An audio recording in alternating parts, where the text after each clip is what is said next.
જય શ્રી કૃષ્ણ બધા મિત્રોને। હું આવી ગયો છું નવા વ્લોગ સાથે। સવારે ઉઠ્યો તો ડેરીના મંત્રી કાનજીભાઈ આહી અને વિપુલને બધા દુકાને બેઠા હતા। આજે તો કલરનું કામ કમ્પ્લીટ પૂરું થઈ ગયેલું હતું। પછી મેં સવારમાં નાહી ધોઈને પક્ષીઓને પાણી પીવા માટેના કુંડાઓ ભરી નાખ્યા।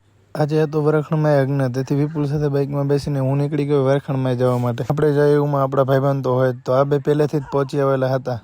આ બંને મારી રાહ જોઈને બેઠા હતા। પછી હું આવી ગયો અને પછી અમે કરી લીધા વરખણમાં દર્શન। હવે જવાનું હતું ધબધબાટી બોલાવા। દર્શન કરીને અમે આવી ગયા જમવા આવ્યા હતા। અમારી સ્કૂલના વિદ્યાર્થીઓ પીરસવાની સેવા આપી રહ્યા હતા। ડીશ લઈને હું પહોંચ્યો બધા મિત્રો સાથે ધબધબાટી બોલાવા। અમે જમીને ઊભા થયા હતા તો મારી બેટી વાયડી પ્રજા પહોંચી આવેલી હતી। આ પ્રજા આવતો હતો ધબધબાટી બોલાવાનું ચાલુ કરી દીધું અને જમવાનું ખૂટાડી દીધું। જમીને બધા લહેરાતા ઘરે જઈ રહ્યા હતા। બપોર આરામ કરીને ઉઠ્યો તો વાયડી પ્રજા કે અમારે ખાવી છે ભેલ। ત્યાંથી ભેલનું સામાન લઈ આવીને ભેલ બનાવવાની તૈયારીમાં લાગી ગયો। પછી મમરા વઘારીને અંદર બધા મરી મસાલા ભેગા કર્યા અને ડુંગળી મોરીને ચટણી બનાવીને પછી બનાવી નાખી ભેલ। વાયડી પ્રજા આજુબાજુમાં ફૂલ તૈયારીમાં બેસી ગઈ હતી। લો ભેલ બનીને થઈ ગઈ તૈયાર ને પહેલી ડીશ આપણે આપશું મળીને। ભેલ બનાવીને બધાને ખવડાવીને પછી હું આવી ગયો ક્રિકેટ રમવા માટે સ્કૂલે। ક્રિકેટ રમીને સાંજે પછી આવી ગયા અમે બધા અમારી બેઠકે। આજનો વ્લોગ સારો લાગ્યો તો લાઈક અને ફોલો કરવાનું ભૂલે નહીં।